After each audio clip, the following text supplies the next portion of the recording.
a sufficient depth of coverage. So we're looking at 5x coverage in order to give a CG quantitative methylation status.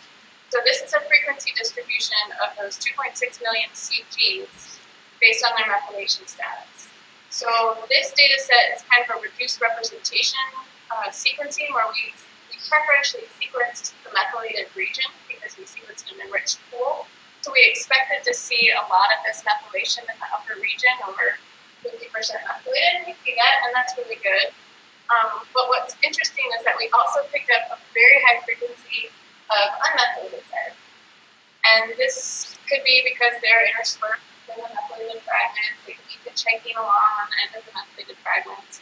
But I guess it's kind of nice to have this distribution with kind of downstream analysis. We know what it is. We don't just have these heavily methylated ones. The third point, I think having this frequency distribution in here is to show that it looks like CGs in the oyster genome are either heavily methylated, so they're above 75%, or they're unmethylated, so below 20%. So we have this, like, again, bimodal distribution. They're either methylated or unmethylated, but there's not a lot going on in the middle. So the next thing we wanted to do, I'm focusing now on the CGs that were determined to be methylated. So I'm looking at a subgroup of CGs that are in this right-hand half, over 50% to 100% methylated. And where are they distributed throughout the genome?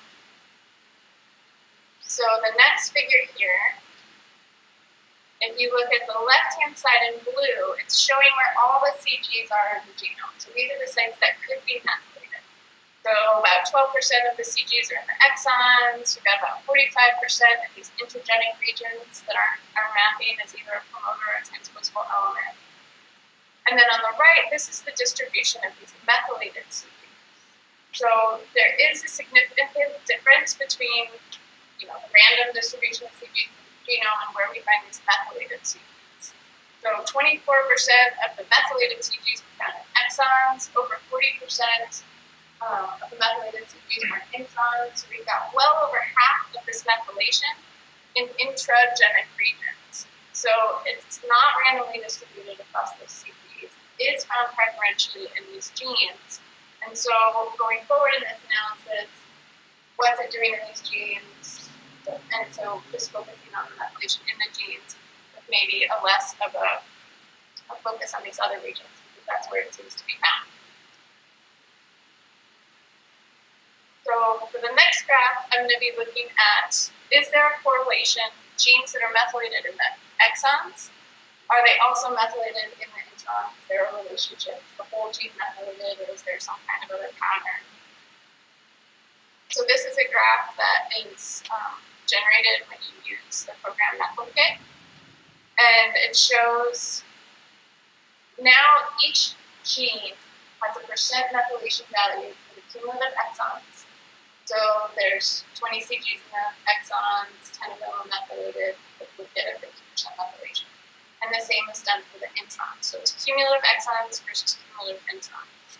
So on the bottom right, you see the frequency distribution of the methylation of all the exons, and then the introns over here. And kind of what I really want to highlight is just this scatter plot that's actually showing the heat map. So where you have a big density of points, you get these warmer colors. And there is a really high correlation. If the gene's methylated in coding regions, it's also methylated in the non-coding regions. So the correlation coefficient is 0.86. They're really tightly correlated. The one thing to point out that I get from the scatter plot is that for genes that are heavily methylated in the coding region up here, so they're between 0.8 and 1, they're not as tightly correlated in the introns. So sometimes you have heavily methylated exons and a lower methylation in introns. So you do just kind of see a more holistic pattern. But I'm not sure if that graphic provides a lot of other information other than that's kind of a pattern. And then the final two graphs are looking at the relationship now between methylation in the gene and the expression. So it's combining our data set of the BD bisulfate C with the expression data from the Zhang et al. Paper, so the oyster paper. And so here we divided the gene expression data into 10 different deciles. So the 10% of genes that are expressed least in the gill are in decile 1. The genes that are expressed the highest in the gill are decile 10. And then an average methylation status for all the genes in that group are provided the proportion of CG methylated per gene on the y-axis.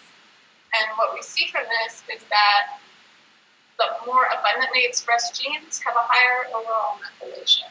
So the lowest expressed genes have low methylation, and it goes higher up until you reach about 60%, and then it kind of flattens out. The proportion methylation per gene is about half. So the letters here, if the letters are different above a bar, it means their statistically different. This is a two-piece test after doing ANOVA.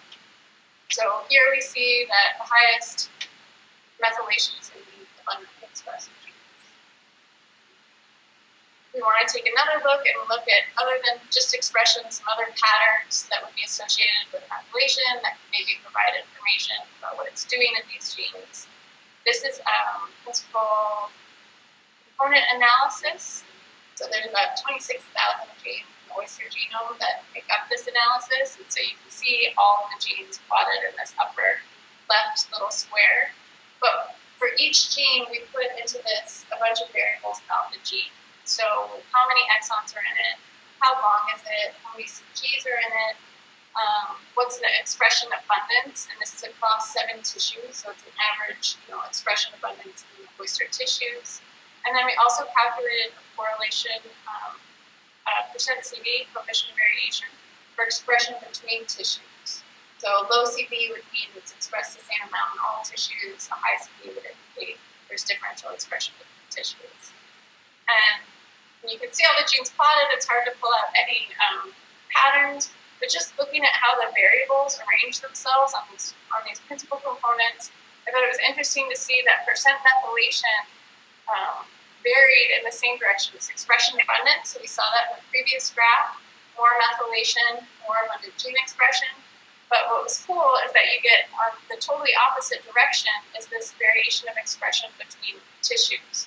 So if you have a high methylation, you've got a low variation between tissues. So they're probably expressed in all the tissues at a similar amount. And then for your low methylation genes, you have a high CV of expression between tissues.